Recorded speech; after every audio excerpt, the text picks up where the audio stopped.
Hey, folks, welcome to the third installment in our series, Doug Reacts. I think we settled on Doug Reacts, where I look at the comments on the amazing community here on the Doug Mansland channel. And so, as I've said in the previous episodes, Cassandra Hammerstone, our producer, will be the front line in being the first to read all the comments and picking out some ones that we really would want to highlight and talk about on this. Again, as a reminder, once we tape these for a given period of time, I do go back and I will read each and every comment. So rest assured, if you do write something, I am going to read it. It won't be right away, but I will see them. So thank you so much for participating. So let's get right to the, I guess they'll call it the virtual mailbox here. You've got mail.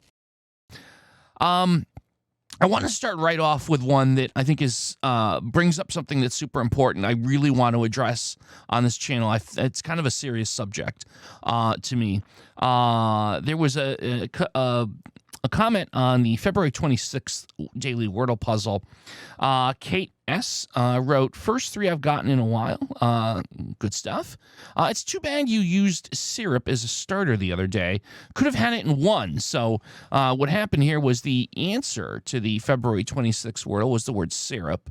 And it just so happened that folks were commenting a day or two prior begging me to use the word syrup. And so here's the problem. Syrup is not a typical starting word. It's not a word people would traditionally use. And we've found after doing some analysis here that unfortunately there's a few people, it's a very small amount. 99.9% of you are amazing and wonderful and understand that it's important, not just for this channel, this community, but in the Wordle community in general, to not spoil future puzzles. And obviously, someone had chosen to kind of make that comment in an effort to kind of almost spoil things, and it ruins it for everyone. It's not cool. It's not entertaining. It's not funny. It's not interesting. It's just not good.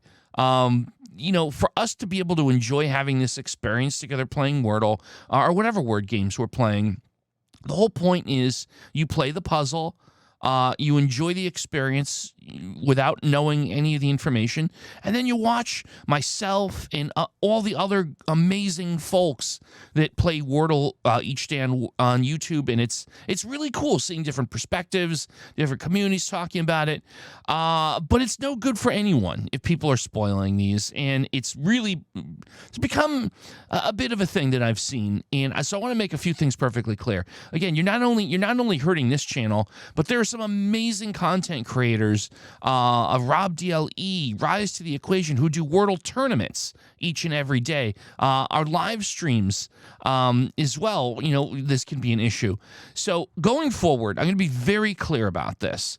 As much as I would love to have everyone in the community continue, it is of this point, the moment we see someone clearly doing an unusual opening word request that ends up being coincidentally the solve for a future puzzle that exists on the New York Times website, but it's a future date, those comments will be removed, and those folks will no longer be able to participate in the comments or the live chat on our live streams. We've had the same issue now a couple of times on the live streams where folks spoiled a future Wordle, and it's just, again, like I said, it's not cool, it's not interesting, and at this point, if someone does that, they will lose their ability to participate in this community, in the live stream that we do on Wednesdays and sometimes Saturdays, in the comments. So, look, just don't do it. I mean, I guess I think I've made it very clear.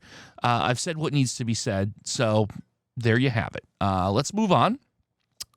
Let's see. Our next item that I want to look at in the mailbox, Ascension wrote, I don't say, is the answer to today's puzzle the word? Am I a fake Doug fan? Yes, Ascension, you're, no, I'm just kidding. You're not a fake Doug fan. You know, I think it's funny. I mean, theoretically, if, you know, a couple thousand people watch this on any given day, I guess it just it makes me giggle inside, and I smile when I think that perhaps somebody somebody out there is watching this on a smartphone, and there's somebody who are not at home and they're just inspired to do the catchphrase. I think that's hysterical, and I'll continue to make that gag because I think it's funny. But it's not required. No one will be shamed if they don't. If you're sitting there, on the couch at home, and all of a sudden you start saying catchphrases, you don't have to, but it's cool if you do. Someday somebody's going to send me video of them doing that, and that will we will share that with the community. Feel free to do that. Let's move along. Okay. Oh, this one's great. Sam Moninger last week wrote in a comment, "The only thing I have to say today is congratulations on having more subscribers than Big League Chew. And we did the research. Apparently, we now have more subscribers on our YouTube presence than Big League Chew." And I guess really, you know what? I'm just going to be honest. That was my plan the whole time. I just wanted to make something that was more popular than Big League Chew. I guess that's it. I mean, this is the last video we're making. Channel's gone. We can shut it down. No, I'm just kidding. We're not shutting it down.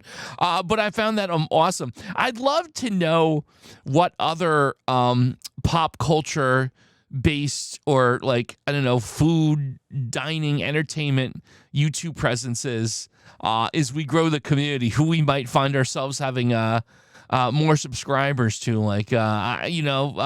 So I love those comments. If you find one that's like, oh, wow, Doug Manson has more subscribers, let me know. I think that's just cool as you know what. It's funny. So let's see. Okay. Well, here's one more. This is interesting because it's not the first time that I've heard this. Not just on comments, but IRL, if you will. Livewire 2 days ago.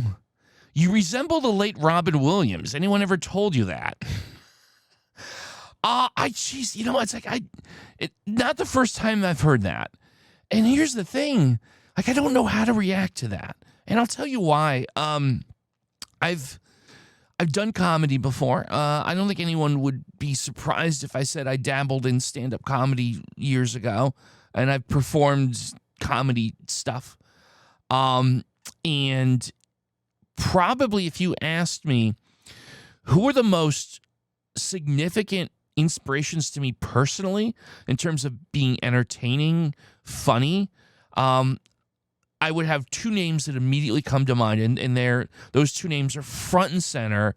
Like, everything about how I approach trying to be funny is based off of two people: Norm Macdonald, the great late Norm Macdonald, and Robin Williams. So it's like if someone says that to me, I'm a combination of super, super flattered and deeply humbled, because it's not just the physical. I guess if there's some physical, like my face looks similar, cool. But to put me in the same space is these people is just it's extremely humbling. So thank you. I'll take it. And there you go. Well, folks, there we go. Another virtual mailbag. This is so much fun. Keep the messages and the comments going. Keep the conversation going.